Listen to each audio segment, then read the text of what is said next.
totally honest with all of you, that's a bit of a disappointment.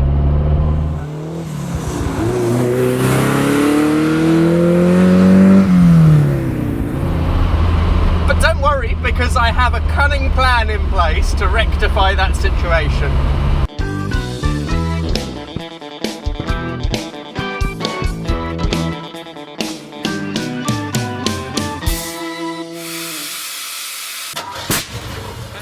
And welcome to another episode on the Influenzo, and this one is going to be wicked, and that is because I have received my new exhaust, something I've been wanting to do ever since I first ran the car. It arrived in the biggest box I have ever seen, and the anticipation was just terrible, but now it's here. This is a stainless system bought from Superformance, which is based on the Ferrari optional sports exhaust that most of these come with. It should, in theory, look at the damage I did trying to get the old one out, should in theory fit just under the valance, so I won't need to cut it. It will leave this little hole, but I'm not really that concerned about that. I might block it off and paint it at some point, but for now I just want to get the new exhaust on, hear the sound, and I will worry about that later.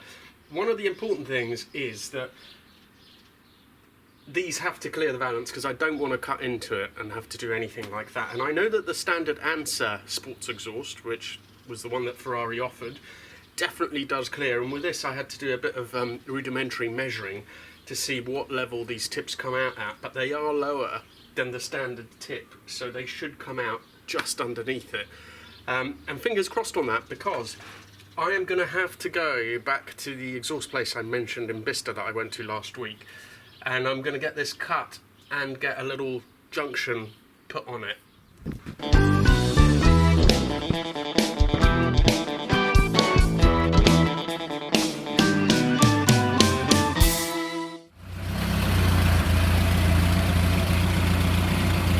You can see it's fitted, but there is an issue. Of course, there is an issue. Anyway, I went down to Reef Exhausts, and Ryan there cut the exhaust for me, and we put a sleeve on it, and that part of it is all fine, and I managed to put it in. But the problem is this: there is actually on this side there's a tiny bit of clearance, but not enough, and on this side it is touching the valance. So I don't know, I'm going to start it up and just hear what it sounds like. And there's issues with the joints as well. I've got to see how solid they are, and I just want to get it to move around and settle a bit, and then I don't know what I'm going to do. I've got to do something. But let's start it up.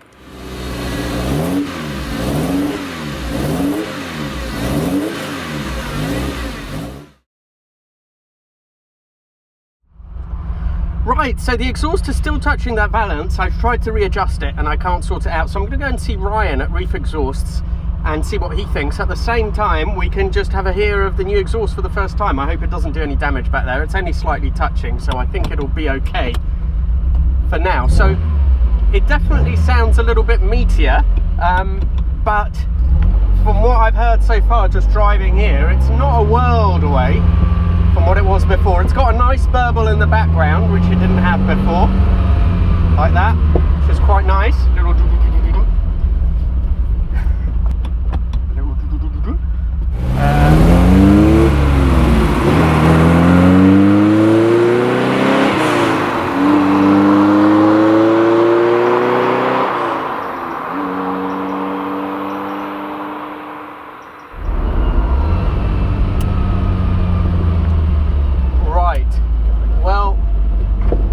totally honest with all of you, that's a bit of a disappointment.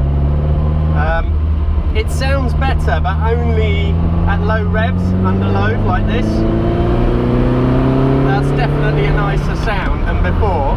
But at the higher revs, at sort of 4, 5, 6,000, it's still got that sort of 4-cylinder sound. A lot of you have told me before, well, it's a flat plane crank, blah blah blah. I understand that, it's not going to sound like an American V8, but that's not what I mean. It still just sounds too normal at those higher revs. When I was looking at this exhaust, I considered the Tubi, and maybe I should have really gone for that, but that was £1,800. I wasn't sure if it would fit the balance. Well, neither does this now really, but I thought that this, being essentially based on the answer, should have fitted, and that's why I went for it in the end. So I guess you live and you learn. It is very slightly better, but it is not a world apart, and I am not... I mean, you know, it's really weird. At lower revs, it definitely does sound better and bassier, which I wasn't expecting, because being a stainless exhaust, I thought it would be thinner and it would sound a bit tinnier, which in a way I actually wanted, because I thought it would give me a bit more of a scream at the top end.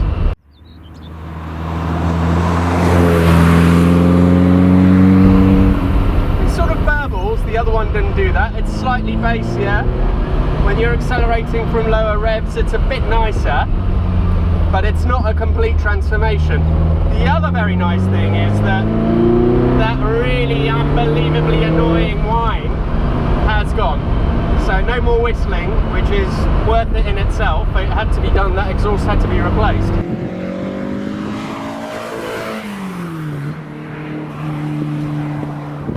If I could go back right now, I would probably have waited and got Ryan to build me one, but then again, you know, I couldn't use the car for 6 weeks because I'd taken the old exhaust off and cut it up, so it wasn't really a viable option.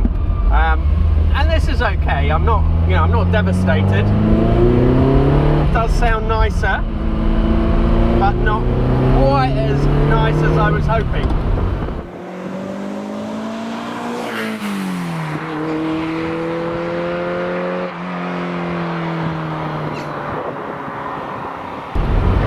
On a plus side, it actually seems to rev slightly better. Maybe that's because it's freer flowing? I don't know. A couple of things while we're on the way to Ryan's. This is a nice little road. And that is that a lot of you mentioned Ian Tyrrell, so about collaborations really. I have spoken to Ian and he is very happy to have a look over the Influenza, have a drive of it, and give me some feedback on it, and maybe some of the things that still need to be fixed up. So I'm looking to do that in the next few weeks. Then secondly, Scott Ratarossa, hello buddy. Well, I've spoken to Scott a few times already. He's offered me some advice, and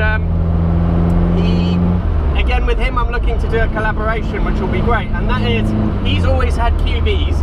I've only ever driven a carb car, so as soon as his car is ready to go, I'll go up there and we will try each other's cars and do a comparison on the carb versus QV and how they compare, which I think will be awesome. One last thing to mention, and that is that I haven't been doing this completely on my own. I too, like Hoovie's Garage, have a wizard. Well, sort of a wizard, a druid. So he's called Les. He lives up in Durham, and I just wanted to say a special thanks, Les, because from the first video he got in touch with me and said, oh, I've restored a Dino GT4 and I've done a lot of stuff with cars, so if you need any advice, do let me know. Little did he know that I was going to ring him regularly, at least on a weekly basis, to ask him for stuff, and he's been hugely helpful. So thanks very much, buddy. I haven't even actually met him, but he's been a huge help.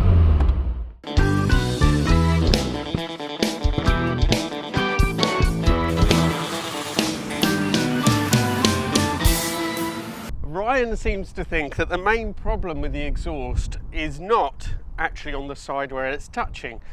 The issue is with the long link pipe and the angle it is forcing on the tips. So the solution is to change the angle at which the exhaust is sitting rather than trying to move it up and down, which is what I was mainly trying to do. Luckily, because that pipe had already been cut, all he had to do was knock up a new pipe for me, which has a very slight angle or a kink in it. That should allow the exhaust to go in at a different angle, and hopefully will resolve that issue. So that's absolutely fantastic. The other thing is that I spoke to him about the way this sounded, and actually I don't mind it. It's a little bit throatier, it's a little bit bassier, and it is definitely much nicer and louder at lower revs and part throttle openings. When it comes to revving it,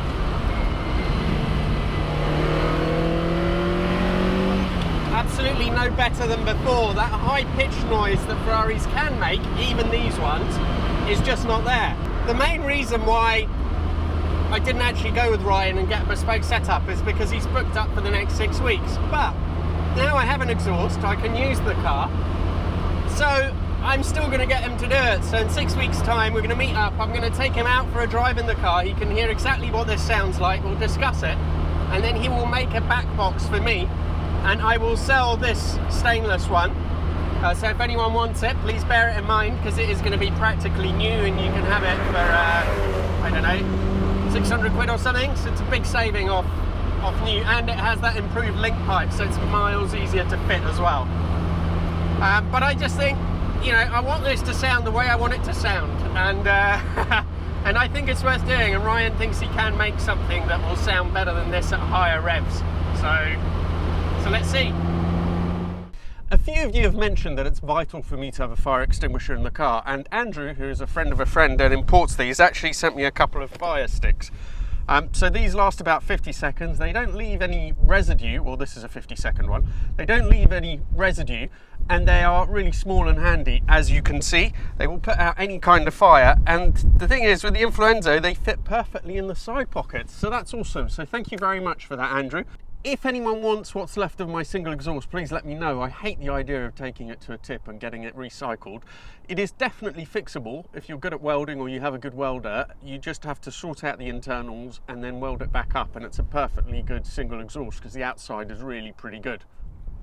I'd also really appreciate some advice on how I can best fill that hole. It's not flat, it goes quite far back, and I'm not quite sure what to do to fill it. I've still got to change the angle of these and sort that out, but I don't really want to do a permanent fill, so I don't really want to just fiberglass it over, which is the easiest way of doing it. I'm just wondering what other options I have. Anyway, if any of you have any suggestions on the best way to sort of fill that, and then I was going to spray it so it just looks like a single panel as opposed to having the little half moon, then please do let me know. My friend JM is coming up next weekend, and I think he's going to have a go and do a video on the Influenzo, so it'll be interesting to see what he thinks. As always, thank you all so much for watching my adventures with the Influenzo. Really appreciate all your support. Please do subscribe, A, to the channel, and B, to my Instagram account. That all really helps, and I'll see you for the next one.